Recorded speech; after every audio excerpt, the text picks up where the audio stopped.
Welcome to the Miami Heat Zone podcast. We're pushing to 6,000 subscribers. Make sure that you guys hit that subscribe button. Today we have Royal. Royal, before we get into everything, just let the people know where can they find your YouTube channel and all the things that you do.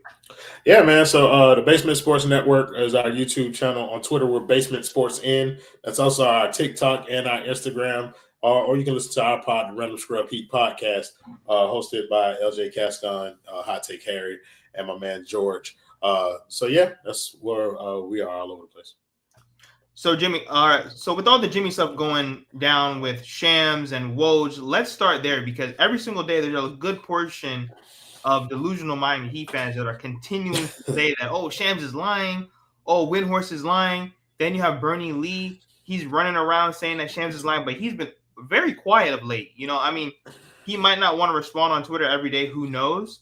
But he's also been very quiet with all the rumors. Jimmy, 1 minute he twisted his ankle, 1 minute his stomach hurts. He's supposed to be back with the team. Now he won't be back in maybe 2 games. What is going on right now? I think there is some kind of like discourse going on between Miami and Jimmy Butler. I think there's a divide there. It feels obvious at this point. Whether or not that means he's getting traded is kind of immaterial right now. Like it's not going to happen right now. Even Pat Riley came out recently saying we're not trading Jimmy Butler. But that felt like a response to the news coming out a couple of days ago that Jimmy wasn't, feeling how Miami didn't immediately shut down the trade rumors when they first started happening. So it's just been a snowball effect of kind of like, where there's smoke, there is fire, bro. Like, and that's kind of the mindset that I've gone into this. So with people saying that, oh, Shams is lying, but look at Pat, that's the truth. Like, it's like there's confirmation bias on both sides. So you can confirm your opinion no matter where you decide to go with this. But I think right now, what you're looking at is the beginning of the end, like, or like you're looking at kind of like the empire falling apart. This is the end of the Jimmy Butler era in terms of the Miami Heat. And I think once people begin to accept that, then they can look at this holistically and start to see a pathway forward. But like, there are still some people trying to hold on. There's still some people thinking that Miami is in complete control of this situation. This situation has gotten out of control. Like, nobody is in complete control of it. Otherwise, it wouldn't have gone. It's not going to Shams' desk or like it's not coming off of Shams. It's not coming off all these different reporters if things are in control. So this is not the way that Miami has operated. And so it's just tough, bro. Like it's tough for Heat fans right now to pick which direction they think the franchise is going in. But ultimately, dog, like this is the end of the Jimmy Butler era, and that's what people are starting to see. Like this is the unraveling of kind of that structure. Now, why are Heat fans so emotional like when it comes to Jimmy Butler when Jimmy Butler really doesn't care himself? So what I mean by that is think about it. Let's just say because now they're saying that Jimmy didn't like what Pat said, but that was months ago, and we all know how old school Pat is. I'm sure Pat says a lot more hardcore stuff behind closed doors to their face. You know what I mean? We've had a bunch of stories where Pat does some of the craziest stuff behind closed doors that we don't know about. But especially for Jimmy Butler, when think about it, he challenged Jimmy Butler to play some more games, and he's already missed like 10 games already. And then even in the games that he is playing, he's just nonchalant. So I just don't understand like why on earth would Jimmy Butler be beefing with the front office when they have every right to. This is the first time where they're not rushing to pay somebody. And it's not like they haven't been lenient towards Jimmy Butler. You know what I'm saying? Yeah, well, they're beefing with without even thinking about it, Dex. But Jimmy's beefing with the front office because he wants his money. Like, in the argument, like I look at both sides of the argument. Like a lot of people tend to think that I see my opinion and I only see my opinion. No, the correction is that I only give a fuck about my own opinion. But I can see and I understand both sides of the spectrum. When it comes to people, when it comes to Jimmy Butler, Jimmy wants his money, and people who are pro Jimmy, they think that he's earned the right to have his money, considering all that the franchise has accomplished since he's been here. And that's one thing. And then the people on the other side of the coin seeing like there's no upside to paying Jimmy Butler. We've already watched this kind of core try and achieve the goal for 6 straight seasons. Paying Jimmy Butler 2 additional years locks us into that same kind of hamster wheel again. And nobody wants to, like, nobody is enjoying the product. Nobody's excited about the season. Nobody is kind of invested in what they have going on. So nobody wants to spend 2 more years of that. So it's just like, let's cut bait now. Let's move on and let's get to the next thing. Let's get to the next build. And I think some people are hesitant to do that, and that's why they want to keep Jimmy Butler. But the friction between the front office and Jimmy Butler is, I think, solely about money. Jimmy wants to get paid, and the front office don't want to pay him. So it's like if they know good and well they're not going to pay him, and that's what I mean. The packages out there right now are obviously, well, they say they're not what they want. Who knows? Because like I said, everyone's kind of contradicting themselves. If you know you're not going to pay him, trade him. And if Jimmy Butler, I mean, listen, like I said, I still think he should be able to ride out the contract. I think he should be focusing on basketball. He is focused on trolling. He's focused. All the things that Pat told him to cut out, he's still doing. You see what I'm saying? Like, and that's the part that I don't get about Heat fans. Don't get me wrong. I think that Jimmy Butler's been great. He's been able to do more with less compared to every other superstar in the NBA when you look at rosters. You see what I'm saying? But at the end of the day, like I said, it all comes down to the regular season for Pat. Pat didn't talk about anything else. But speaking of Pat, why do you think that they've just gone so far away from how they used to be? I mean, I think it's like an 80-20. I think I will blame 80% on the front office. Yeah. What do you think? The way Pat used to be was a vicious kind of like ruthless executive in the league. And I think there was when he lost Wade to that, like there was a sentimental thing that took place there for Riley, where he became sentimental. And it started with that 30-11 squad. He started paying bitches over that team who didn't deserve that money. And then he got into the habit of it just kind of been, they've gone away from they've gone away from kind of like that ruthless executive era, which should customarily work for a situation like this because this is a player empowerment league. The problem is that somewhere around maybe like 2014-ish, 2015, they got stuck and they didn't evolve with what the NBA had become. So now when people are talking about like even the Heat fans, like they've kind of gotten themselves stuck in that where they start talking about free agency. When you realize that superstar players no longer move in free agency, they move via trade, then it kind of makes you question why our front office is so careless with our draft capital, knowing that that's the primary currency that is being used to move players. Like it's not a talent thing. It's more so like, how can you set the team up for their future? And I think this front office has yet to kind of like catch up to that model. And they've kind of depleted themselves of assets to the point where they're not competitive with this model right now and don't know how to become competitive in that market. And so I think there needs to, like, honestly, like I think people are saying, like, the game, Pat Riley is a legend. You want to say that, full stop. Pat Riley's a legend. What he's done for this game, unparalleled. What he's done for Miami, great. But there comes a time where the game passes everybody by, bro. Like, Father Time is undefeated. And I know people like to attribute that only to the court, but that shit means something in the front office too, bro.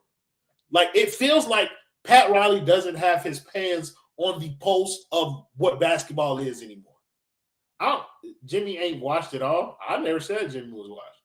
But he ain't the Jimmy Butler that y'all think he is. Like, I don't know if Martel, you be ignoring your comments. I talk to people in my comments. I talk to you. I talk to you folks, bro. Like, Jimmy ain't what he used to be. So, like, it ain't about him being watched or whatever, bro. It's about understanding kind of the tide, bro. We waited 6 years for Tyler Hero to develop into a complimentary player for Jimmy Butler. And then when he finally came there, Jimmy's no longer the player that Tyler Hero should be a complimentary player to. Like, you're talking about Tyler Hero being the best player on the court with Jimmy Butler playing. That's insane. Insane. But why do you think so? Now this is a huge topic because you'll see a bunch of they didn't want to trade this person or that person. Why haven't they been able to make a significant move outside of Kyle Lowry? Because they weren't willing to trade Tyler Hero. Okay, Okay, let's say because with this Dame trade, especially, don't you just think now I'm not saying that it's all on Joe Cronin, but we all know good and well the NBA media, especially, were in Cronin's ear pretty much saying, do not let Pat Riley fleece you. They were echoing that the whole way through the Boston media, Woj. Of course, right before Woj leaves, he wants to drop us that bomb, of course, before he leaves. So don't you just think that it was a little bit of that too? Because I really do think it was. No, I mean, look, I think there was a little bit of spite with a little bit of animosity with the Dame Portland situation. Like there was some bad blood there, and there was something happening in bad faith. But I also think the Heat dealt in bad faith. I think they knew that there was animosity there. I think they knew going in that you shouldn't have tried to fleece Joe Cronin. You shouldn't have tried to offer him anything less. You should have went in there, be like, hey, we need Dame. Okay. A la carte, brother. Pick what you want. You know you can't have Jimmy or Bam. Whoever else you want, let's do that. They did not do that. They were talking about call us, like they played like they had the leverage. I find it ironic how a lot of Heat fans can blame Joe Cronin, and yet they're watching the Miami Heat do the same thing to Jimmy Butler. But it's no, but it's slightly different though because it's not. The Miami Heat are trying to make Jimmy Butler the bad guy in the same way that Portland tried to make Dame the bad guy. They're not saying that they're willing to trade Jimmy Butler, even though they are, because they want Jimmy to demand a trade. They want Jimmy to demand out of here so they can paint it like we wanted to keep him. Yeah, we tried, guys. We tried. That's the way that the Miami Heat are playing this game, and it's a nasty ass game by the Miami Heat. Look, bro, if you're smart though. It's like I said, it's literally right in front of you. I don't care what any media person says. You don't have to be on Twitter. If you just focus on what's going on. Pat said they want him to play games. He's not playing games right now. Why would they pay him now? That's what if they didn't want to pay him last year, why would forget the shut up, forget everything. If they didn't want to pay him then, why would they want to pay him now and he's doing the same thing? Why not trade him? Well, look, they're saying they can't get any packages that's worth it. Bro, I mean, but that's bullshit. Like, what do you think you're going to get for Jimmy Butler? Like, people are trying to act like you're going to trade Jimmy Butler and get a player on Jimmy Butler's level. That is not how this works. Look what happened to Dame. They traded Dame to Milwaukee for a bunch of pieces that do not work and a bunch of picks that they can use to reshape how their roster is, bro. Like, that is what you're going to, if you would have traded him earlier, like the year after the Denver series, they knew then they weren't going to pay Jimmy Butler. They should have traded him after that finals run. And that way you maximize what you get for Jimmy Butler. But I'm trying to say this to people because people seem to think that Miami has leverage in this situation. The longer this situation plays out, the worse this situation gets for the Miami Heat. The less you're going to get in return for Jimmy Butler, who is going to leave. He is literally right now showing you he is going to leave. He is about to miss 2 more games with an illness after we watched him twist his ankle. But what is that even? But I don't understand. Like, why? What's the confusion with that? You see what I'm saying? It's Jimmy. Jimmy trolling because the Heat are trolling.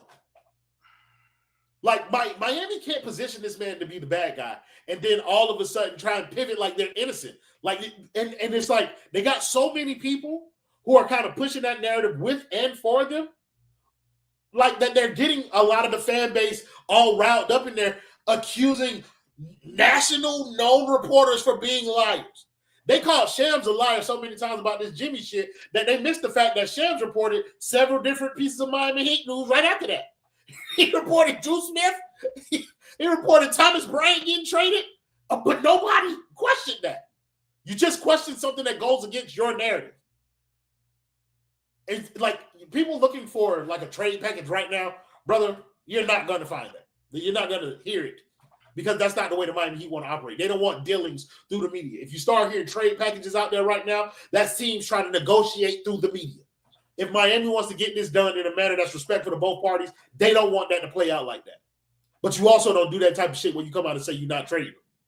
No, but not even that. Like, that's just so old school. Like, bro, this is 2024. If you whisper something in the NBA, it's gonna get out. You know what I'm saying? I don't care. Like, whatever circle that, like, let's say, like, if they want to make a deal right now with the Rockets, the NBA might know. They might not all come out and say it. The NBA already knows. The minute the Miami Heat, listen, you can hate the Miami Heat, but the minute that you see a call coming from them, bro, word is going to spread fast. So all this whole backdoor stuff, you got to be quiet stuff, it's foolishness to me. It's the NBA. And it's like what you said. And even with this new CBA, bro, it's you know how hard it is to get another star for Jimmy Butler? Like, we're not being realistic. Now, I'm not really the biggest fan of Kuminga because he wants a max deal. I don't think he's worth no max deal. I think the Rockets for sure is the best because I've seen, there's a bunch of mock trades going around. I honestly think if we can get 2 to 3 first round picks, 1, maybe 2 young players, I'm good with that. And the Miami Heat have to be okay with losing. You know what I'm saying? But like, what's the point? Like, what does that trade serve Houston? Like, I don't feel like Houston is in a position for a Jimmy Butler. No, well, that's if they want it. Obviously, like you see all these mock trades going around, and allegedly people want Jimmy and whatever. But I'm saying out of the group, that is probably the best package that you would even ever get. There's a lot of people saying that he could just walk out the door and then the money drops off the books. I'm not the biggest fan of that because we got to recoup assets. You see what I'm saying? So I would rather get some, but at least the first round picks. So, okay. So that's kind of where you're going to get dicey down the road. Like, let's say Jimmy Butler doesn't want to play for your team. He finds another team, and then you have to execute a sign and trade. Like, how much are you realistically going to get back in a sign and trade for Jimmy Butler during the summer? Are you going to get that first round pick? I don't think so. I think I compare this to the I compare this to the Dame saga in terms of how the front office is treating the star player, but it's different in the sense that Dame had years left on his contract, so like that allowed for a team to trade for him with some level of security. Jimmy does not. So like, if you want the most out of it, you want to deal in good faith. You say send Jimmy to Houston, Jabari Smith, Jalen Green, Eason, and a first round pick is perfect for us. I don't want Jalen Green. He is trash. Like I get it. I get it. Like honestly, like he's a dynamic guard. I'm cool. Like I don't want him on the same team as Tyler Hero. Like I just don't think I can deal with that. Tari Eason's a very good player though. Like Amen Thompson, bro. They're not giving us Amen Thompson, bro. That's just not. You wouldn't get Amen and Tari Eason, bro. That's like a dynamic duo for them in terms of like their defensive presence. But again, like I don't want to get too far off. I don't forgot what we were talking about now because they didn't have to think about Houston. So then, Royal, then it was reported that Jimmy was upset at the front office because they didn't give him enough help. And listen, there's a lot of people because bro, a bunch of people on Twitter go back and forth with me about the whole Kyle Lowry thing. Kyle Lowry was a disgrace. I don't care what anybody says. He was a disgrace. He was out of shape, overweight, eating burgers and shakes. Now. Of course, he was the most coveted free agent, and I agree. Yeah. The Miami Heat were not wrong for doing that. Right. I just think they should have moved on a little bit sooner. I blame Jimmy Butler a little bit only because I know you remember this. In year 2, he goes to the podium and says, "Oh, Kyle Lowry." He whispers, "Kyle Lowry's not going anywhere." Yeah. So Jimmy Butler got to stand on that because when your franchise player is doing that, you got to, bro. Jimmy has to stand on that. But then at the same time, I blame Pat. Because Pat has to continue to move these pieces around, whether Jimmy, Bam, or Tyler like it or not. I agree with you. When you're talking about we should have moved Kyle Lowry a little earlier, one of the moves, and we always talk about this, is the move for Kyrie Irving. Like, Kyrie Irving was to be had for dirt. You know what that was about, though. Come on, man. We know what it's about. Like, Mickey Jewish, we're not having that around here, bro. Like, and even that's a disgrace. Yeah, like bro, it's about the championship. It's about, but the thing is, when you tell me basketball is a business, then treat basketball like a business game. Like that's what it is. Like his personal views or whatever you think it is. Like Kyrie has been phenomenal. He's been a model citizen over there in Dallas, and even got that team to a championship. You mean to tell me that if we get to a Denver series with Kyrie Irving on this roster, you're not giving up Tyler Hero? You still got Tyler Hero. You still got Bam. You still got Jimmy. But you put Kyrie Irving on this shit? Man, listen, bro. Those were the biggest fleeces I've ever seen in my life. You're telling me that Kevin Durant and Kyrie Irving went for pennies. Well, Kevin Durant went for Mikal Bridges, Cam Johnson, and a shitload of picks. But Kyrie Irving could have been had for Kyle Lowry in a first. That was the price. That was the price for Kyrie Irving. And it would have been that simple. But they didn't do it. But they're wrong. And this one confuses me. And this is why, even though Donovan Mitchell's great, I never want to see that man in a Miami Heat jersey because he chose to stay with Jarrett Allen, who said that the lights were too bright. Just last year, he said, "Oh well, the lights were too bright." Why didn't we get Donovan Mitchell? Because I know that Danny Ainge is a nasty thief. I know he is. Yeah. But Donovan Mitchell, he loves Bam. They all love Bam, and he didn't push his way over here. Yeah, so this is okay. I think that he was of the mindset that Miami would be making a play for him. I genuinely believe the Donovan Mitchell thing. I don't think we could have competed with kind of what Cleveland ended up getting him for, but I do think that Miami's reluctance to include Tyler Hero in that deal probably had something to do with it. Like I think Tyler Hero is the one piece that stopped us from getting most of these other pieces. That's why I said on Twitter the other day, you can't be pro getting Jimmy more help, but you also be anti-trade Tyler Hero. Like That's facts. like they work hand in hand. Tyler Hero has always been the most attractive trade piece that we had on the roster that could supplement our lack of picks. Like if you are agreeing, if you believe that like his potential or whatever, if Danny Ainge loves Tyler Hero as much as y'all said he did, we had 2 available first round picks to go over there and try and trade for Donovan Mitchell. We could have gave them Tyler Hero 2 first and a couple other things outside of Jimmy and Bam for Donovan Mitchell if they would have accepted that. But that it never even gets to that point because they were waiting for Tyler Hero to be, like, to their credit, who he is now. The problem is we wasted Jimmy Butler's window waiting for Tyler Hero to become who he is right now. And we could have just traded him and then gotten a player that was closer to that already. Which is my argument, but I got caught a Tyler Hero hater. No, like you're good. Which you definitely calmed down a lot about that. And I know that all of the people that worship him on Twitter, bro, they are so happy. I mean, we definitely have to give him his flowers. I haven't calmed down. I'm just waiting for him to go back to doing the same shit that he used to do. He just ain't doing it right now. But I will say he has been better. But what is going on with Bam Adebayo? Because don't get me wrong, and this Miami Heat team has not done good by him either. Yeah. The fact that we've legitimately had no backup 5 since the bubble, that's a disgrace.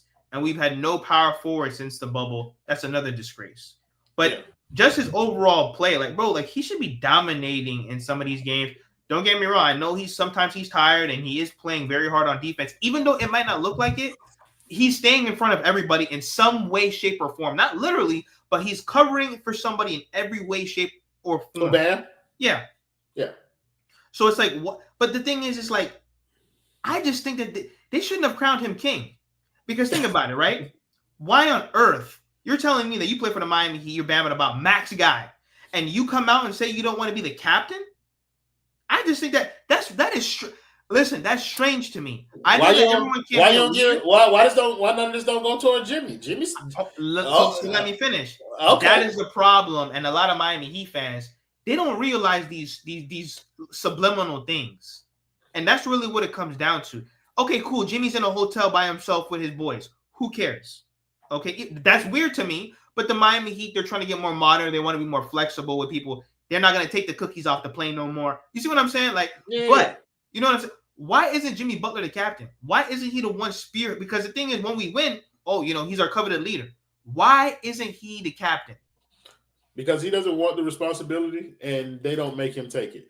And Bam did. Like, despite him saying he don't want to be a captain, it's because it's not native to his personality. Like he knows that, and so he didn't want to be the captain. But he was the logical choice, bro. Like Jimmy ain't finna fucking do it. So it was like I might as well be like to be honest, bro, like as a captain, he's been exemplary in terms of the way that you want your captain to conduct himself. He shows up to interviews. He shows up to events. He doesn't embarrass your fucking franchise. Like he represents it well in the like a national level, international, even like on the Olympic team. Like he got the best WNBA player in the league as his old lady. Like he doing good. It's just that basketball that's been off the damn rails. Like I'm one of those people. I'm one of those Bam defending people. Like I'm one of them Bam defending people. You feel me? But I can't defend his basketball this year, even with the defense, bro. He's been shit. Like there's no 2 ways around that, bro. He's been dog shit on offense. Like he can't score. He's missing layups. He's missing free throws. There's no level of consistency in what he does from night to night. Like you cannot run from those facts with Bam Adebayo, bro. And like he has to be held accountable for that. But like, no, I ain't even gonna say but, because that usually leads to me down the road of excuses for him, bro. He doesn't deserve any excuses this year.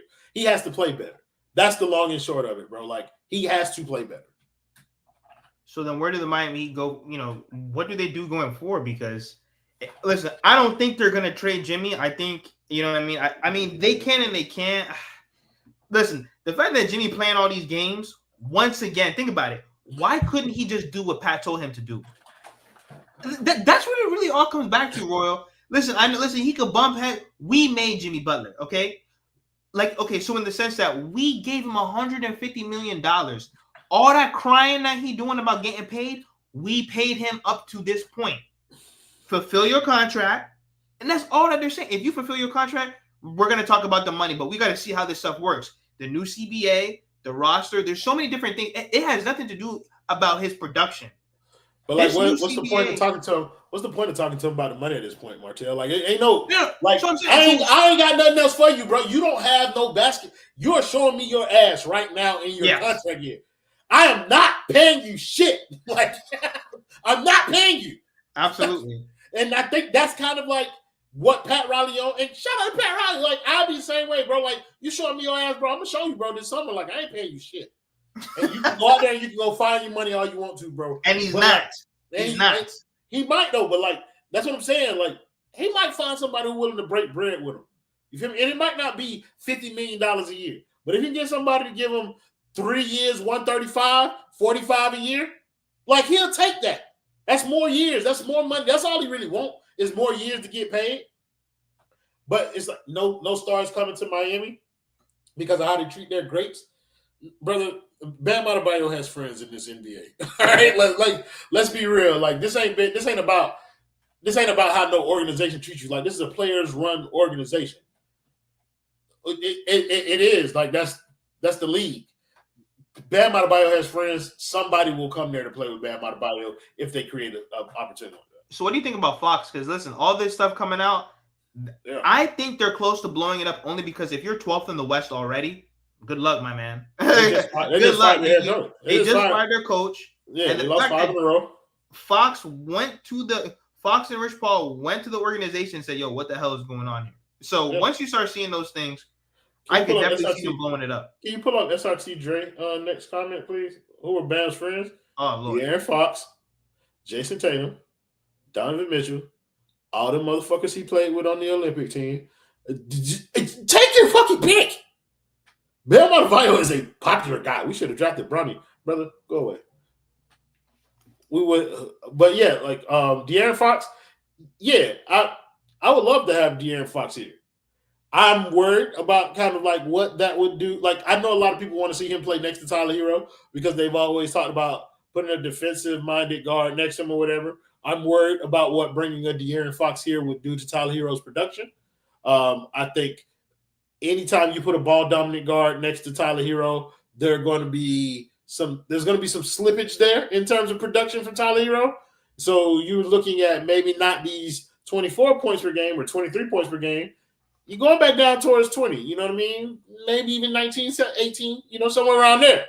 Because De'Aaron Fox is a high usage guard as well. So I like the idea of putting De'Aaron Fox on this roster. I don't know how people anticipate getting there without trading Tyler Hero. I don't know if this is a realistic scenario at this point. Because I don't believe Miami would include Tyler Hero in a Fox deal. Like I just don't think they do it.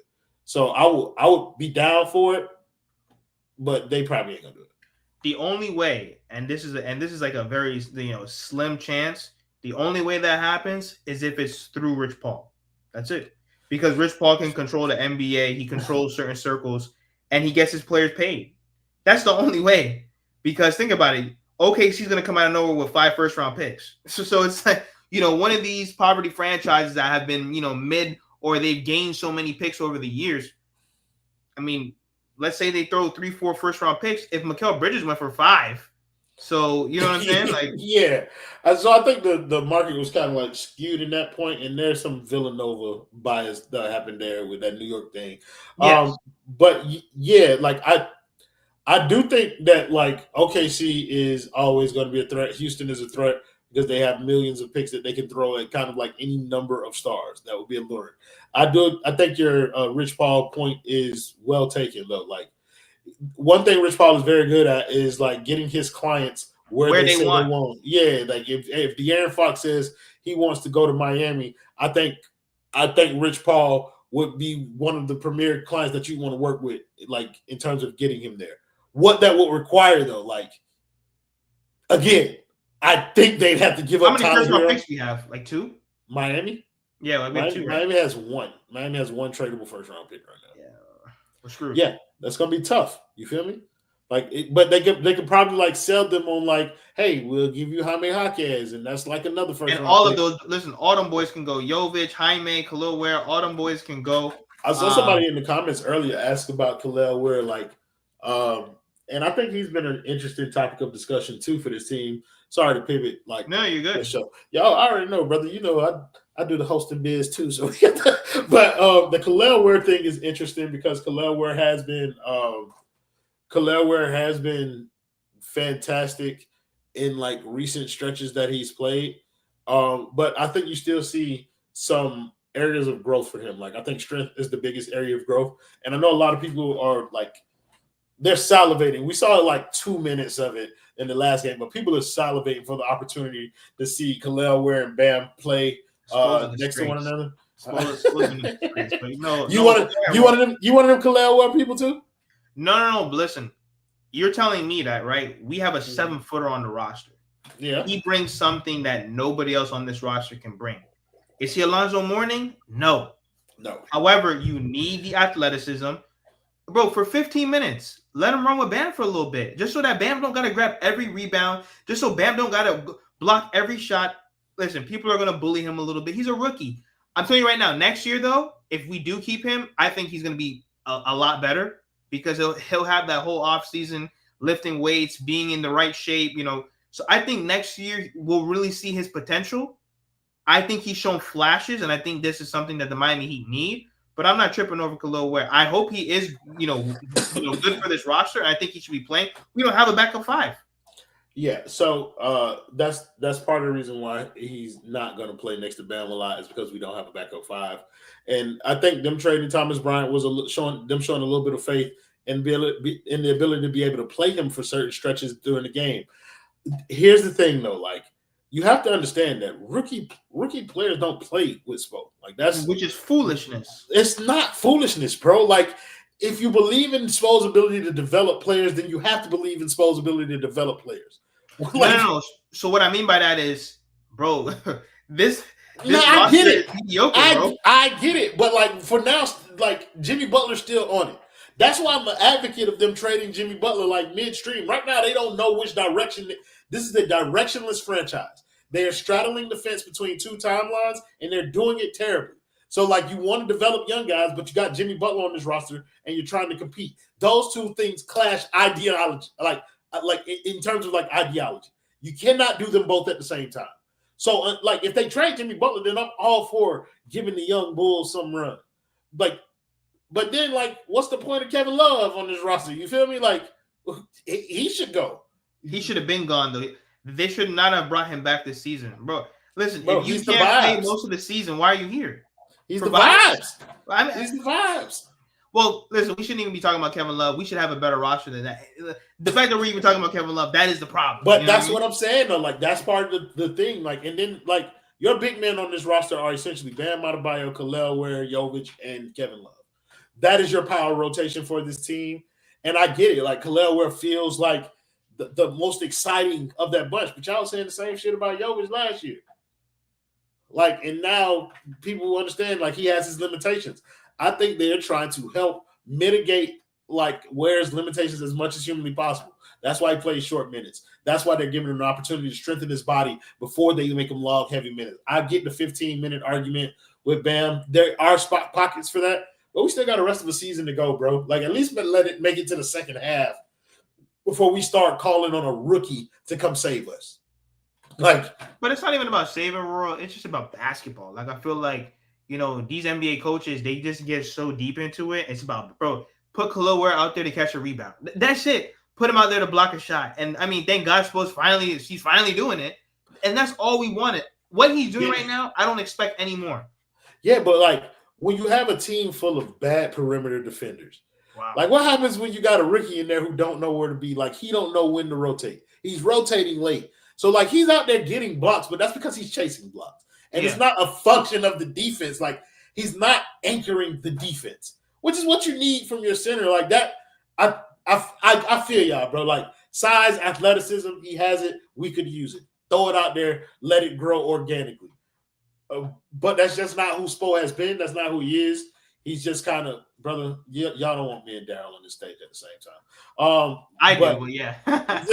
Well, I mean, I'm open to it, but Daryl hates my guts for good reason, because I hate his guts as well. Like that's a mutual gut hating, bro. But it does make for great content. Well, he said if we were back in 1985, the Heat picked Michael Jordan, Spo don't play him. I mean, look, and also, like, I will say that I'm exaggerating a bit with Spo don't play rookies. How many Hawkins played last year? Tyler Hero played as a rookie. Kendrick Nunn played as a rookie. Nah, he just don't like to play bigs. Like if you're over 6'8", he don't want to play you.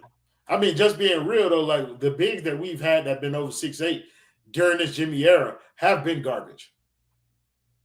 Outside like Kelly Olynyk, I fought with Kelly Olynyk, but outside of him, the other bigs that we've had here have been terrible. And that's another thing. Like in my defense of Bam, like I got to do it, bro. Like I know you motherfuckers hate Bam Adebayo, bro. But it's disgusting the way y'all hate this man, bro. Considering that he has had, y'all talk about Jimmy ain't had no help. He ain't had no help the whole time he been a starter, bro. His power rotation maxed out at Myers Leonard and Kelly Olynyk. After that, you giving this nigga PJ Tucker.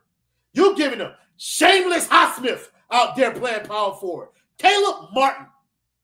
Like his backup. Thomas Bryant. Dwayne Dedman. Cody Zeller. Mo Harkless. Trevor Ariza. Who is playing next to him? He's doing it all.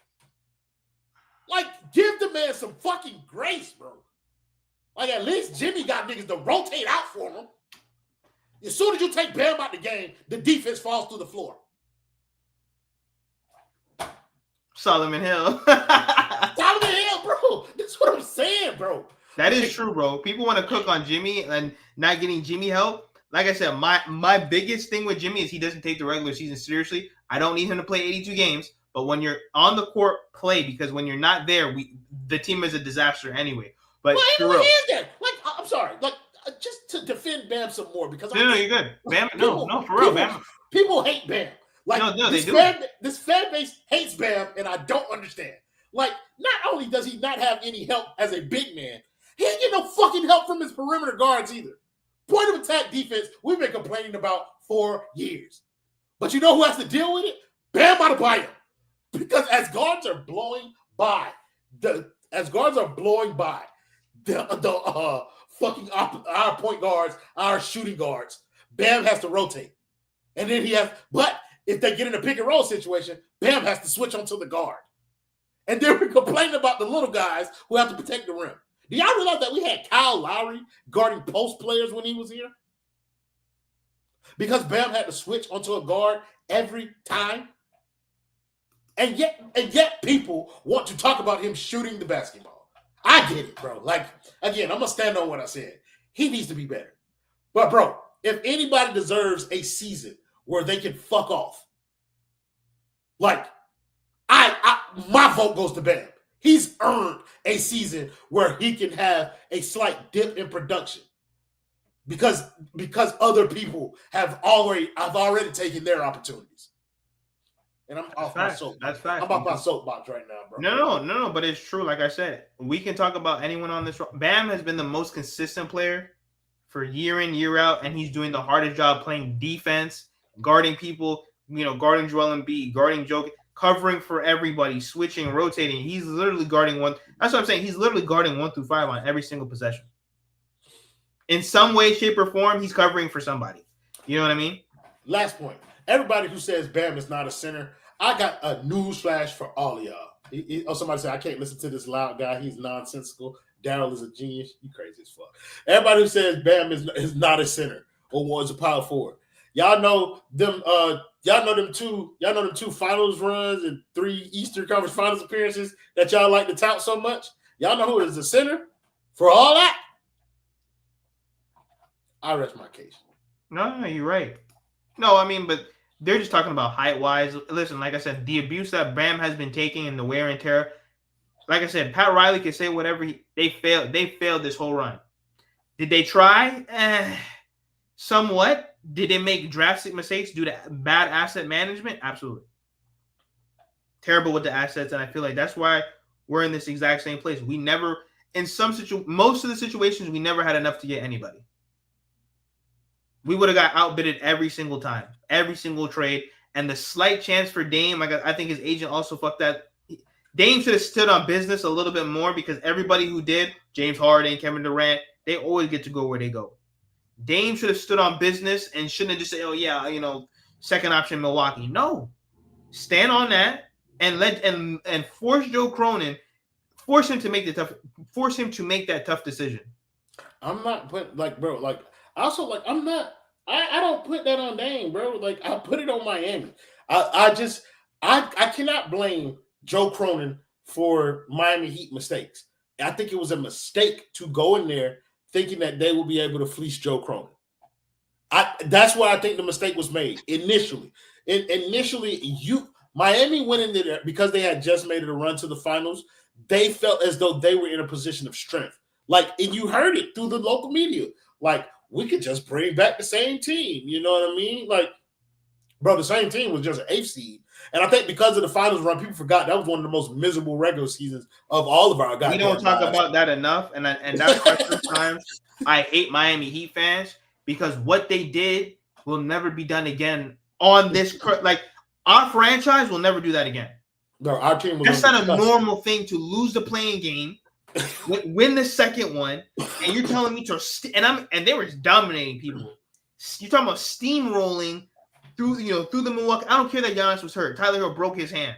Okay, Victor Oladipo had a season-ending injury. We lost players too that did not come back. Giannis came back. At least Giannis came back. They steamrolled the Knicks. Who's this racist guy? Believer Ascension. Call me loud guy. The last comment. Hey, brother, my name is Royal A. Shepherd, bro. You can call me by my name. I'm sorry, but go ahead. No. It's just why do Miami Heat, bro? I see it all the time, bro. All these delusional. Oh, playoff Jimmy. Bro, what Jimmy Butler was doing in the playoffs? Y'all think he could do that for 10 years straight? I think they do. But see, everybody uses those runs as kind of like confirmation bias. If somebody says that this front office is not doing their job, they can counter you by saying, how are they not doing their job? They've made it to 2 NBA finals in 5 years. But that completely ignores context. It doesn't allow for you to explain they would not have made it to the finals in 2020 had the season not stopped for the bubble. They were on a skid prior to the bubble. Tyler Hero was also hurt and would not have played had they made it to the playoffs in the regular season had the season not been stopped. There was also injuries to Andre Iguodala and shit that 5 months off allowed them to heal from. That is the context, bro. And then on top of that, Tyler Hero was a rookie. The next time they made it to the finals, Tyler Hero was hurt. But also, Giannis was hurt. You feel me? Joel Embiid was hurt for the first 2 games of that Philly series. Jason Tatum got hurt in Game 7 of that Boston series. But that was some bullshit, though. He should have played through that. Jimmy played through the rolled ankle, too. That's how I look at that one. Me too. That's how I look at it. But this is the context that people tend to ignore. They just want to give credit for the accomplishment and don't look at the road. But brother, those 2 years that we made it to the finals were 2 horrific regular seasons that showed all the warts of a build of a team with Jimmy Butler as its lead offensive player.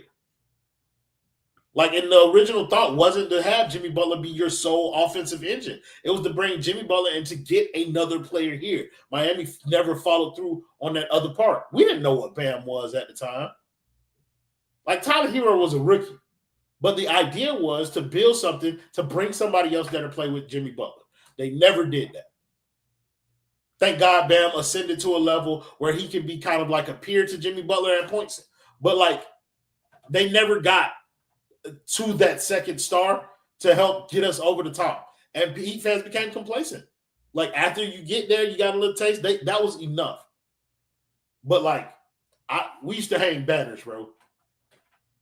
So if you don't win, bro, it's because, like I said, you have Heat fans that will sit up here and tell you, right? Listen, there's Heat fans right now with big followings that will tell you that we have a chance to beat the Boston Celtics, and this team doesn't even know what they want to do. Jimmy Loki doesn't want to be here, and I'm telling you right now, Royal, when Jimmy leaves, you're gonna find out some of the foolishness that's been going around. Not even necessarily just with him, but behind closed doors with this team and with this franchise. For sure. You're going to see because they're going to let it rain. Because, listen, I tell people all the time because they're like, well, if it's happening, how come they're not saying? They're not going to talk about that now. Not while it's here. Not while it's here. If and when Jimmy Butler leaves, small whispers are going to come out, and it's going to be like the floodgates. It's like when LeBron was here. No one was talking crap about LeBron, and as soon as he left, his boys were doing this, and this and that. He wanted cookies on the plane. And he was tripping. But I'm telling you, like one of the little nuggets that done already came out, and I know he didn't do it on purpose. But even Jay Skolnick a couple of months ago had a pod. He had a pod, and it was with what's the guy name from ESPN? George Sedano. Sedano. He was on the pod, and they were talking about it. They were saying like how Jimmy gets preferential treatment, where he doesn't even stay at the same hotel as the team when they go to. Which is weird. That is weird to me. That to me, bro. Weird. But that's something that they didn't allow during like LeBron James' tenure here that they've allowed during Jimmy Butler, and if it's like that's just the tip of the iceberg. That's something that they let slip. But that is a big enough implication to let you know that Jimmy Butler has kind of separated himself from the rest of the team. Like it feels like there is more to that. Like how many other concessions has this front office made in order to make him feel comfortable? What else is he allowed to do that other players in the past haven't been allowed to do? Like all that shit finna come out. And then when he leaves and it comes out, then the fan base gonna be shitting on Jimmy Butler saying that he should have never did that. No, the organization should have maintained who they were and never allowed it to get there. Or traded his ass when they started to see signs of it. But they don't, bro. It's so ridiculous, bro. They put up with it because it led to certain success. So they're like, you know what? If we're going to the Eastern Conference Finals and we're going to the NBA Finals, we'll put up with it. Yeah. But then at the same time, but it goes back to what Pat says. All Pat wants him to do is play the games. He could do blue hair, red hair, and once again, Pat don't like all the trolling. All that trolling with the hair. That's why people can say whatever they want about Jimmy Butler. Like I said, I'm happy for everything he did with a terrible roster construction. I'm talking about the game of basketball and how he's carrying himself on this roster. The trolling that he's done this season on a contract year is not warranted. The blue hair, running around, that's foolishness to me. And then now he wants to be upset because the franchise don't want to pay him, and you're trolling. And you're trolling when no one is trolling anymore. No one is laughing anymore. Pat already told you, I don't want you trolling right now. It's about we want to win right now. And he cannot do that. Get this man out of here. I'm sorry. But okay, so you can't set a precedent and then all of a sudden, like it's like parenting 101. Yeah. You can't do it when you're 18 years old. you don't want to start out being a lenient parent and then try and become an enforcer later on. No, you start out as an enforcer, and then you maybe draw back some of the things once you've like earned the trust, like the child has earned the trust in certain regards. I think that's what's happening here. Miami started off trying to give Jimmy Butler the world, making sure that he felt accepted in this space, which means Jimmy can be Jimmy. All of that bullshit that you're doing back there, we'll tolerate it. We actually like it, Jimmy, but they don't like it. They and hold on right there, Royal, because a lot of I had a huge debate with people with Nick from Twitter. We were trying to explain to him. We were saying, "Yo, listen, we're not saying that Jimmy Butler is an evil guy, right? We're not saying that at all. But he's difficult. Mm-hmm. That means, and I'm telling you, bro, because we all saw, even though we kind of didn't know, even with him and Tyler, they were so close, bro. Year one, they were like this, wearing each other's jerseys, and then year 2, year 3, year 4, now it seems like they're coming back a little bit together. But even with him and Bam, you're telling him and Bam have no chemistry on the court. Why? Because they have no chemistry off the court. I think there is a problem there. I think there are two groups within, like, not even taking it to the organization. I think there are two groups within the players. Like, I think Jimmy has a group and Bam has a group of people. Like, and that there's a clash there. And I have no evidence to support this. I don't want to makes it. I'm not a fucking reporter. No. But it's about the vibes, and it's about the vibes. It's about the eyes. Like I can see, the eye test. Like I ain't no dummy, bro. By a long shot, bro. I can tell that they don't fuck with each other, and I can tell that there are factions within the Miami Heat. Now, who faction Spo on? I think he on Bam's side. But the thing is, though, and Bam has even said it. Bam, listen, like I said, Spo, phenomenal coach with what he's been given. Yeah. But then at the same time, he got to get some of that heat too, because he's held back players. You know, why is that? Because Alec Burks should have been playing. Alec Burks? Yeah. Listen, I get it. You know, you love Larson, like you want to put him out there. But, yo, my man, put Larson on the bench. You got Burks. He's a veteran player. It's just stuff like that. You know, he was holding Bam back a little bit on, you know, like on the offensive side. Because, like I said, Spo, he is a part of the stubbornness. And I don't care. He is definitely a part of the stubbornness, for sure. And like I said, we're going to really know a lot of it once some of these things start to fade out. You know, especially when Jimmy leaves, we're going to find out certain things. But like I said, I just think that you're telling me that this group has been together for this long and they can't play basketball together? Okay. And I know that we're going long, so I don't want to hold you up. You know what I mean? You good. You see, bro, what happened was we made the original plan, and then you got me thinking. So we started talking, and now I got into the conversation. But I agree that Spo should hold the blame for a lot of what's happening in this organization. Like, essentially, once Wade left and once Udonis left, Spo became the figurehead. Like, he's the guy. Like, this organization moves as Spo wants it to move. So when I talk about the front office, I've said this before, and I'm going to say it again. When I talk about the front office, I include Spo in that because I'm not talking about necessarily people whose jobs it is in the front office. I'm talking about the brain trust of the Miami Heat, the decision makers in this organization. Spo is a part of that. So a lot of these shitbag players that are on this roster, they are on this roster because Spo wants to coach them. Josh Richardson. Come on, bro. Like, it's disgusting. Paying Duncan. And the thing is, listen, these people on here will lie to you and say, oh, well, you know, that's what the shooters were going for, premium price. No. We made Duncan Robinson. There's no way that you're telling me that we're going to give an undrafted guy that had one good season $90 million?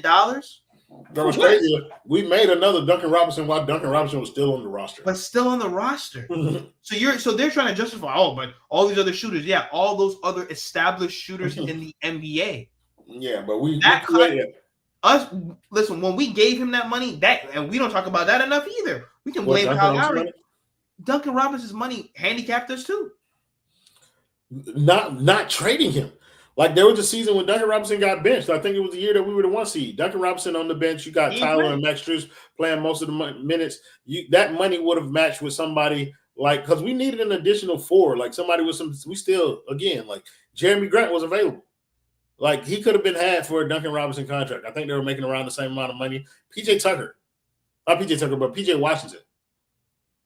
Again, available at that deadline, wasn't moved. But I wanted to circle back around to that Spo point because another thing that was interesting in that regard was I don't know if you got an opportunity to see Cooper Moorhead's article when he was talking about Tyler and the development of his shot profile. And they were talking about how Spo had been talking to Tyler for 2-3 years about his shot selection and ways to improve it. And it didn't take. That to me is a failure on Spo.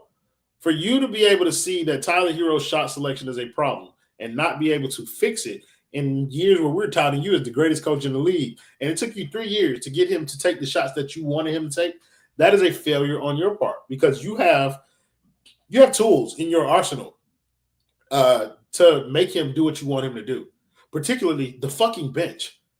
I don't give a goddamn what you want to shoot out there. If you shoot one shot outside of what I say, I will put you on the bench and throw Max Strus and Duncan Robinson in this game.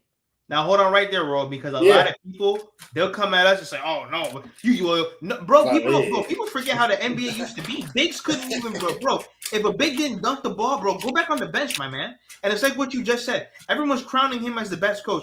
And you're telling me that it took Tyler Hero this long because he didn't want to listen, which he even admitted to. What last year, when they told him to be more off ball, he said he was in his own feelings. Then guess what? You're out of here. Mm-hmm. If you're not going to, because obviously Spo has proven, if you listen to me, if you listen to the structure, we can get to the promised land. All the other stuff we might, injuries and all that stuff, we can't control. But if you listen to me, we'll get to the promised land. That is why when he was hurt, Max Strus, all he did was what they wanted him to do. That's it. Shoot the ball the way that I want you to shoot. Play the way that I want you to play. That's why we were able to be successful throughout all these different runs. Obviously, there's a bunch of other intangibles, but if you're listening to Spo for the most part, we're gonna be okay. And it's like what you said. Why did it take him so long to listen? They should have booted him if he ain't gonna listen. Bro, listen, this leap that everybody talking about Tyler Hero is very reminiscent of the way that Max Strus played while he was here.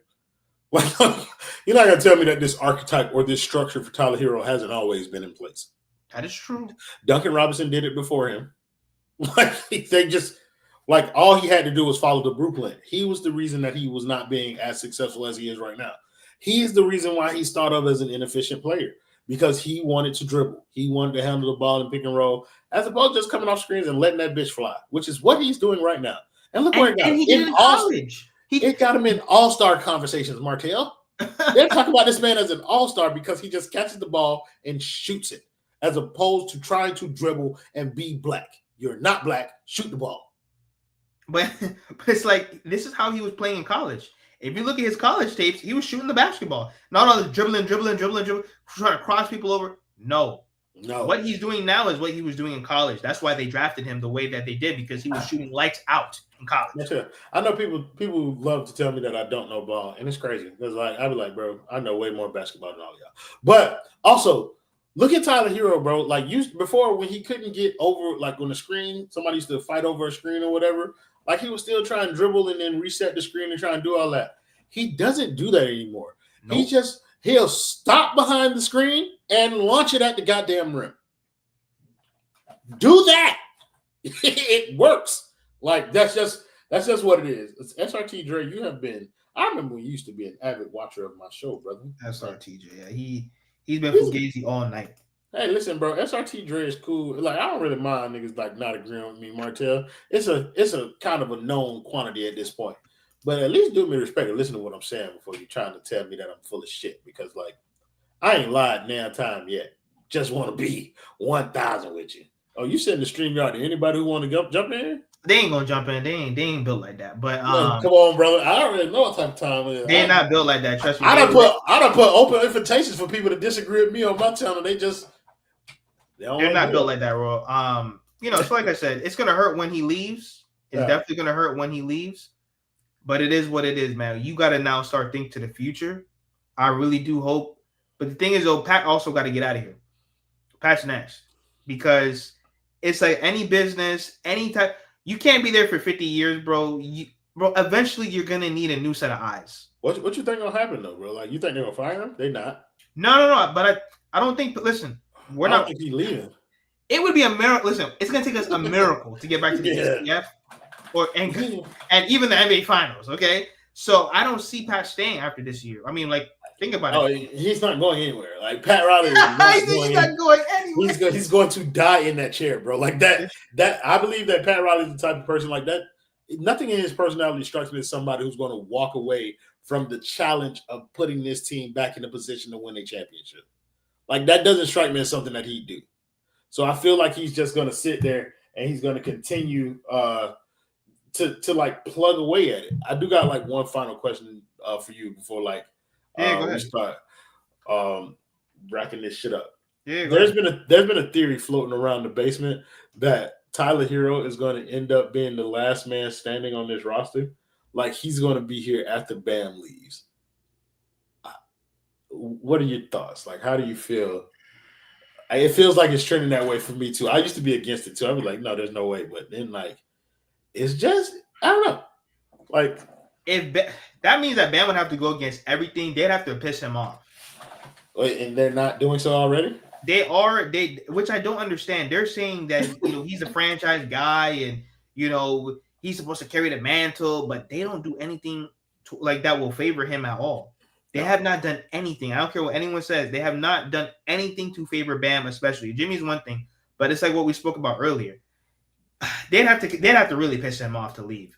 You know what I mean? I mean, he says he wants to be here, and that's great. Yeah. But I don't know. What's up, Trent? What up? What's on again? What's going on? Bam gonna want to play with his friends. Yeah, y'all got that shit in air quotes, but when Bam Adebayo end up in a goddamn Boston Celtics jersey, I don't want to hear you niggas crying. Well, I'm telling you, bro. Like Bam is a coveted player, bro, because people understand. Like he is a floor raiser for the defensive side of the ball, easily, and most of his friends can score. Like Jason Tatum, who he's in a group chat with, De'Aaron Fox, who he played college basketball with. Like you think these guys don't have relationships, bro? Like relax, bro. But the biggest thing, Royal, is that they don't want to lose. We don't have the assets to go out and go get stars like that. And sometimes you have to lose to win. There's nothing wrong with that. Who you trading Bam for, SRT Dre? Just answer that in the chat. Who you trading Bam? You can't even do it, bro. Like I guess I'm just curious, bro. Like, and for everybody who want to trade Bam, I want to know what is an acceptable return for Bam Adebayo. No, you can keep making your point though. I'm gonna let him answer that down there. Would have traded. Would have traded. What would have traded Bam for Jaylen Brown? Well, I see, but that's the foolishness that they come up with, man. Sabonis? Crazy. Bam is better than Sabonis. It's just that Bam be tripping. That's it. Why you think De'Aaron Fox want to leave Sacramento? All right, then. That should tell you enough. What's up, D-Master? Yo, Martel. What's up, bro? You can't call that boy D-Master, bro. You got to give him some kind of name. We call that boy Devontae Master over in the basement. Davion Master. They call me everything. You're right about that. Yeah, bro. Oh, I can't be calling a grown ass man D-Master, bro. What you doing now? I told you, Roy, my name's Daniel. Isn't it? Yeah, that's my name is Daniel. But yeah. Yeah, but Daniel, bro, how do you feel about all this foolishness going on? Royal knows my standpoint, man. It's like at this point, if you're gonna let this team die, just throw shit at the wall and see what sticks, man. Because this whole not knowing the lineup 6 years into this fucking build is ridiculous. How you have 4 guys on the same team for 6 years, for 6+ years, excuse me, and you don't know when to put them in. You don't know when to play them at the same time. You don't know who to play at the same time. Everybody watching knows that Duncan plays better with Bam, but yet Tyler Hero is the starter. Is the starter over him. Even though all the numbers and the stats prove that Duncan's a better starter because he played off ball. No. Tyler's the star. Okay, cool. Like they do this shit, man. They do stupid shit, and I don't get why people are expecting us to be able to trade for De'Aaron Fox. Like nobody on this roster except for Bam, Jimmy, and now Tyler is tradable. Trade any of them. So you got a bunch of pieces that are floor pieces because nobody's trading for them. They're picking them up off the floor, like once they leave. You're expecting that to turn into a superstar. No, that's not how this works, man. So I don't know what people are expecting, but yeah, man. People have seen enough Heat players after they leave Spoelstra to like understand what's happening, bro. Like that's another thing that keeps them kind of like hard pressed to make moves. It's like you watch Gabe Vincent after he leaves, bro. Like that shit, bitch. I don't want that. Like if like you watching Caleb Martin is playing well. Like I ain't gonna hold you. He had a game winner the other night, but like when they leave Spo, it's like these players aren't as good as they were there. So a lot of teams are worried about like what product am I actually getting? Because they want the okay, so for example, with Gabe Vincent, they want him to be a stand at the 3-point line and make your threes when LeBron throws you the ball. Like you're not a floor general like you were in Miami, and that's kind of messing him up because it's like, oh, I don't get the ball in my hand that much. Okay, so what the hell am I supposed to be doing? Like just stand at 3-point line? Okay. Oh yeah, but he's not a catch and shoot. But he's not a catch and shoot 3-play. Like he's not a catch and shoot guy. Like that's not him. But that be like that's kind of like the point that people be making when we talking about some of these guys. Like I know people like to gas up a lot of these guys. Like there was Most people turned on Jaime Jaquez, but last year you can't tell nobody shit about Jaime Jaquez. He was going to be a superstar, untradeable, untouchable. first team all rookie, Martel. Huh? You know what's so funny, Royal? On one of your post games, when Jaime, I think it was after the Christmas game, when Jaime went for 31, and everybody was saying he was untradeable, and you lot said don't call him untradeable because we would hate to have to hate him next year. And look what's happening. Look what's happening. Not everybody hates him. Like, Yeah. That's the problem though. Like a lot of these players, like there is a clear like ceiling on who they are as players, but for some reason Miami Heat fans think, and for good reason, I guess, like being on Spo, there's such thing as the Spo boost, where like you play for Spo, you a little bit better than what everybody thought you were. Like PJ Tucker was the hub of offense for a game for us, like playing point guard. It was insane, but he did that under Spo.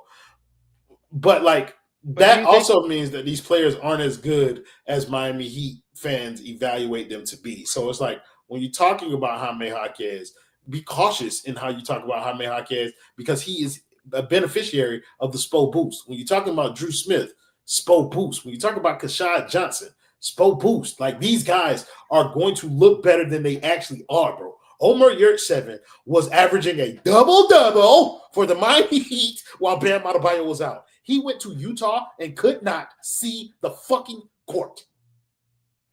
Hassan Whiteside led the league in 2 separate years in 2 statistical categories. That still makes me sick to this day.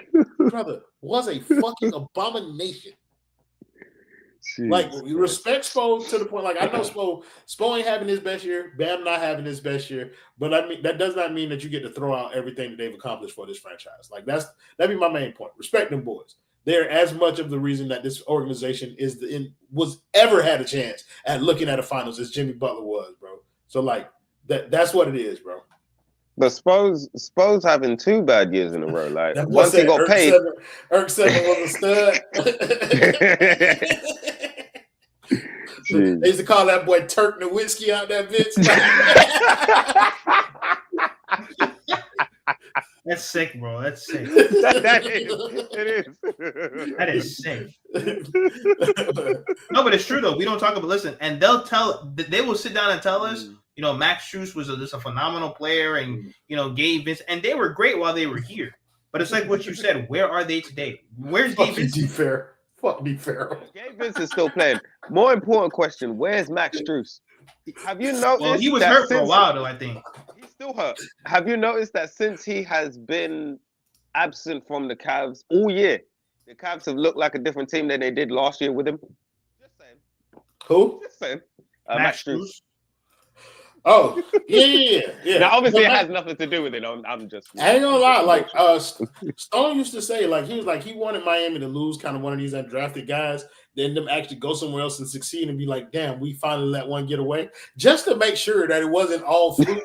I think Max Strus is the closest one to that, where it was like he had a solid year last year. But, I mean, nothing to write home about, but just like he still looks like an NBA player away from Spo. Yeah. Which makes me believe that we could have kept him instead of Tyler Hero. But I'm not going to even go down that road. Like, what were we saying? He was doing the same thing in Cleveland then that he was in Miami, just like catch and shoot threes. But they did let him dribble the ball a bit more. Like, I'm just what I'm saying. Like, if you had, let's say, for instance, you had Max Strus, and let's supplement Max Strus for Tyler Hero in this new offense. Is Miami really that much different than they are right now? No, it's the same team every year, just slightly different. Listen, this has been the same. Jimmy Butler's hurt, he comes back. Jimmy Butler. It's just that we have more attention now because you have big NBA media guys talking about the. It's the same thing every year. But so Martel, like to that point though, like yes, this is the same variation of this team. If you remove Tyler Hero and replace him with another white guy who can shoot threes, but that's not the case if you remove Bam Adebayo and insert Sabonis. Like that's not how this works, which further solidifies my point that Tyler Hero is not ultimately not all that important to like whether this team wins or loses. But like that's what I'm saying. Like it helps you organize like who's the best players on this team. Like, you remove Jimmy from this team, we don't have the same success that we had. You remove Bam from this team, we do not have the same success that we had. You replace Tyler Hero with Max Strus, you have that same success. You replace Tyler Hero with Duncan Robinson, it's still the same thing. Like, that's just how it's been. Since that Hero Martel. Savior. Yeah. What's up, bro? I wanted to ask you a question. How did you let Ticket TV come up here and say trade Bam, but not mention anything about what Bam does defensively for us, bro? Like, no, hold on. So listen, with Ticket, you gotta let him talk because he's a whole character himself. Then at the same time, he has some solid points. So what I mean by that is all this stuff that Bam is doing right now as a max franchise guy, it's unacceptable. I know that. Listen, what he's saying. Yes, he is the system. Spo is great, but Bam is the system. Like, if you move Bam off this team, we are lottery for like a few years, absolutely. And everything will get exposed if and when Bam is gone. But in my humble opinion, Bam has to be 20 and 10. Max guy, he does. 20 He and does. 10. Yep. He does. 20 and 10. What's he right now? 16 and 10? Yeah, 16, probably. 17. But his overall play on the court has been terrible. No, I agree with that. Because he's tired. But then guess what? I don't want to see him at the Olympics anymore. That's why. No, it's hard to have like. No. Sorry. That's sorry, why. But it's like. Oh, go ahead, bro. Go ahead. Go ahead. Yeah, it has nothing to do with the Olympics. Like, okay, Martel. Picture this. Like, you just came off a team where you're playing with Joel Embiid, AD, Anthony Edwards, LeBron James, Steph Curry, Halliburton, Jason Tatum, etc., right? Then you have to come back and play alongside a Tyler Hero, Duncan Robinson, and Jaime Hawkins. That's it. It's not gonna feel the same. And you're now looking at the team like, I've been playing with this for 5 years. Really? And you expect me to still for year 6 be the center, be your entire defense, and now you want me to be the hub of your offense. Yes. And at the same time, average 20 and 10. No, man, come on now. Now you're taking a piss. Yes. No, yes, I do. Yes, I do want you to do all that. I want you to do all But you're that. taking a piss, though. You're taking a piss. Because, bro, like... I think people who judge Bam Adebayo by counting stats are like, you're weird. Like, you can't... Like defense... Okay, no. Take the stats out of it. Defensively, he has to do everything.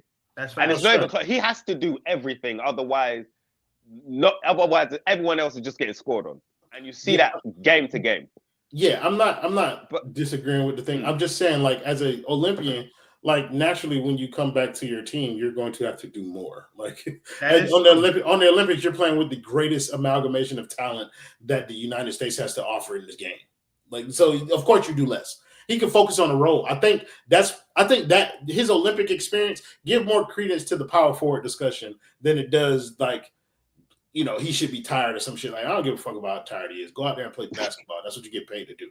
But, like, when you saw him and Anthony Davis, the way that they were able to take over a game defensively, it was like, shit, that could be nice to have with Miami. That's something that Miami could take out of there.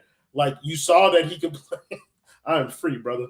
I need to free the rest. I'm trying to free the rest of y'all Heat fans from the shackles. I'm trying to deliver you guys, brother. I am the truth and the light, brother. I am free, gang. No, don't worry about it. I'm not.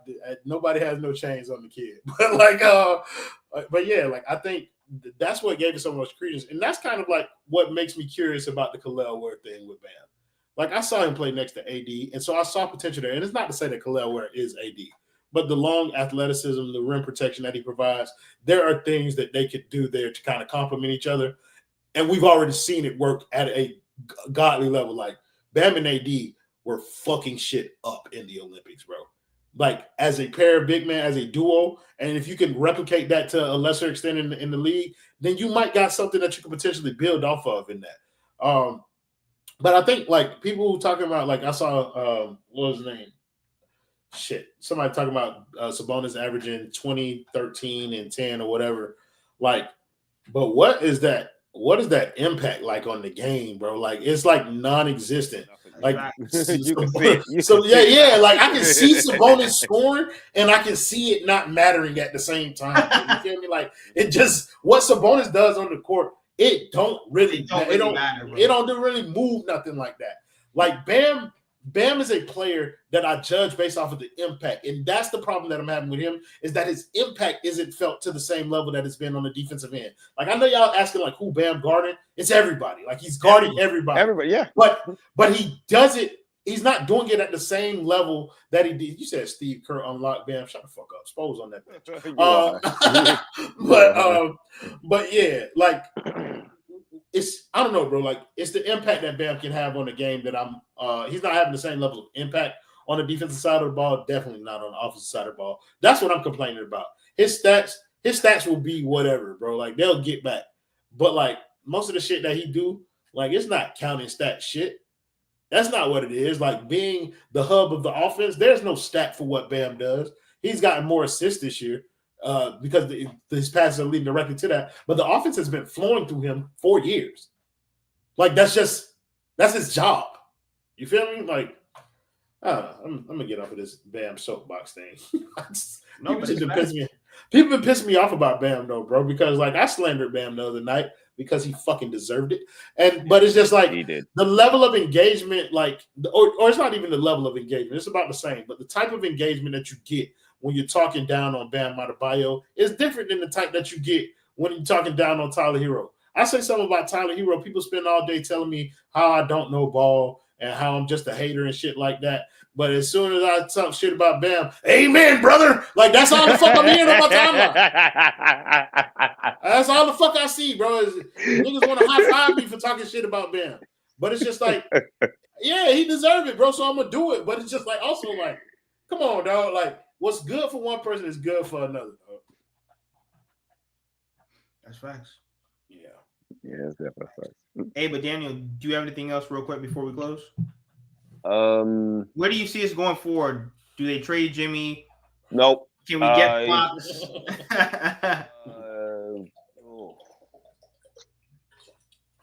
Legitimately, if Sacramento's season ends like shit, it would help, but again, oh god, because I don't see Jimmy being here next year. Like he's gonna walk for nothing, and they're gonna let him as well.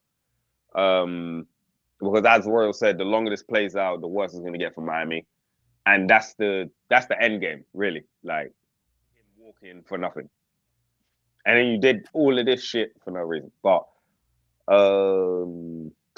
when it comes to Fox, if Sacramento, because they just fired Mike Brown as well, so if Sacramento's season ends like shit, he could ask out, but then we just don't have the pieces to get him. Like again, it's a catch-22. It's the Dame thing all over again. So yeah, like it's definitely gonna have to be through Rich Paul. Jake Fisher, he even just said that he's represented by Rich Paul, Clutch Sports, who's no stranger to going to teams and asking for a trade or trying to push for a trade. So you already know what that means. When Jake Fisher's already coming out saying that, he's probably going to ask out maybe like within the next coming months or maybe into the offseason. Who knows what he might do. But that's the only hope we have, and that's through Rich Paul. That's it. He's the only one that can dictate that. Well, what's Pat trying to fleece him now? No, fleecing. No, you ain't going to be able to fleece for Fox. Nah. He's crazy enough to try and do some shit like that. Like, brother, I'm trying to tell you, we have Tyler Hero. If Tyler Hero is young enough to warrant somebody in from a new franchise, you say you pairing Tyler Hero or you get Tyler Hero to go over there with who is it? Keegan Murray and Sabonis. I'd say Monk too. Yeah, you got you still got Monk over there. You can sell them on somebody like a Tyler Hero. But I don't know if Tyler Hero and maybe Jaime Jaquez and Nikola Jovic and the first are good enough, bro. Like, because to Martell's earlier point, all it takes is for one of these teams with all these goddamn draft picks to be like, we'll take them. Yep. Houston, if Houston just come in there and be like, you know what, guys? We like De'Aaron Fox. Here's 3 first-round picks. Miami can do nothing with that. And you lose. Like, we're in the same position. We gave away a first-round pick for Terry Rozier. That's what Miami Heat fans need to look forward to. Shit is stupid. And it Jeez. backfired like a motherfucker. But that is still a crazy thought. First round pick for Terry Rozier. hey, but Roy, just shout out your channel real quick before we close. for sure, man. If y'all looking for some off-brand Miami Heat content that don't dick eat the franchise, make sure you join us over at the Basement Sports Network on YouTube. If you want to talk to us live during the game, you can come to the playbacks, playback.tv/the Basement Sports Network. But we're also on Twitter, Basement Sports In, TikTok, Instagram, same handle. You can find us on all those platforms. You don't have to follow me individually. I'm only going to piss you off. Guys, so make sure that you go to Roy's platforms, like, share, comment, subscribe. Daniel, once again, thank you guys for coming. Tomorrow we're gonna have Chilltown, Daniel. Like, if you want to stop by, we'll be talking some Miami hoops. Once again, we're pushing to 6,000 subscribers, guys. Thank you for all the support and hit that subscribe button.